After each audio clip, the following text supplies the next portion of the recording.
Hi guys, welcome to trip Joy channel. இன்னைக்கு 2024ல action டிராமாவாக Tamil டப்பிங்லேயே release ஆன rebel ridge மூவியோட review பார்க்க போறோம். வாங்க படத்தோடைய கதையை ஷார்ட்டா பார்த்துடலாம். படத்துல ஹீரோ சைக்கிள்ல வேகமாக போயிட்டு இருக்காரு. அப்படியே பின்னாடி வந்த போலீஸ்கார வச்சு அவரை இடிச்சு கீழே தள்ளி அவரை பிடிக்கிறாங்க. போலீஸ் நான் நிக்க சொன்னதுக்கு நீ ஏன் நிக்கல?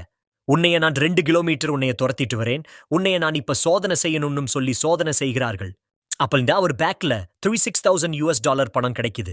எதுக்கு இவ்வளோ பணம் கொண்டு போற? உனக்கு எப்படி இந்த பணம் கிடைச்சது என்று போலீஸ் விசாரிக்கிறாங்க. அதுக்கு ஹீரோ நான் என் கசனை பரோல்லாம் எடுக்க கொண்டு போறேன். அவனை பரோல்ல எடுத்தது போக மிச்ச காசுல ஒரு ட்ரக் வாங்கலாம்னு என் வீடு என் ஹோட்டல் ஷேரையும் வித்து கொண்டு போறேன் என்று சொல்ல. அதுக்கு போலீஸ் உன் கசன் என்ன குற்றம் செஞ்சுட்டு உள்ள போயிருக்கான்னு போலீஸ் கேட்க, அவன் ட்ரக் வித்த காரணத்திற்காக அவன் கைதாகியிருக்கான் என்று ஹீரோ சொல்ல, போலீஸ் அப்ப இந்த பணமும் ட்ரக்ஸ் வித்து தான் வந்திருக்குன்னு நாங்க சந்தேகப்படுகிறோம். அதனால இந்த பணத்தை சீஸ் பண்ணி கொண்டு போறோம்னு சொல்லி அவரை விட்டுட்டு பணத்தை சீஸ் பண்ணிட்டு போறாங்க. மறுநாள் ஹீரோ போலீஸ் ஸ்டேஷனுக்கு போய் கேட்க, அதனால அவர் வாழ்க்கை தலைகீழாக மாறுது. இதுக்கு அப்புறம் நடக்கிற விஷயங்கள் தான் இந்த படத்தோடைய மீதி கதை.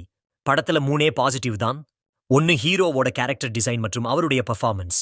அவர் அந்த கேரக்டரா ரொம்ப அசால்ட்டா கெத்தா பண்ணிட்டு போயிட்டாரு. ஆக்ஷன் காட்சிகளையும் சூப்பர்வாகவே பண்ணியிருந்தாரு. இன்னொரு பாசிட்டிவ் படத்தோடைய சினிமாட்டோகிராஃபி. காருக்குள்ள பேசுற கான்வர்சேஷன் காட்சிகள் ஆகட்டும், அண்ட் பஸ்ஸ சைக்கிள்லயே சேஸ் பண்ணி போய் ஒரு கேரக்டர் கிட்ட பேசுற காட்சிகள் ஆகட்டும், ஆக்ஷன் காட்சிகள் ஆகட்டும், சினிமாட்டோகிராஃபி ரொம்ப சூப்பர்வாக இருந்துச்சு. இன்னொரு பாசிட்டிவ் மியூசிக் தான்.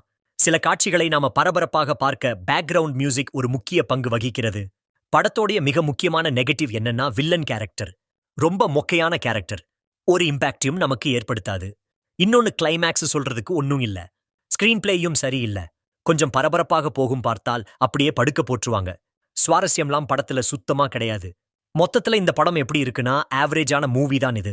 தமிழ் டப்பிங்காக ஒன் டைம் வாட்ச் பண்ணலாம். தமிழ் டப்பிங் சூப்பரா இருக்கு. நான் பண்ண ரிவ்யூ உங்களுக்கு பிடிச்சிருக்கும் என நம்புறேன். அப்படி பிடிச்சிருந்தா லைக் பண்ணுங்க. ட்ரிப் ஜாய் சேனலை சப்ஸ்கிரைப் பண்ணுங்க. கருத்துக்களை காமெண்ட் செக்ஷன்ல விடுங்க. தேங்க்ஸ் ஃபார் வாட்சிங். உங்களை அடுத்த வீடியோல சந்திக்கிறேன். பை.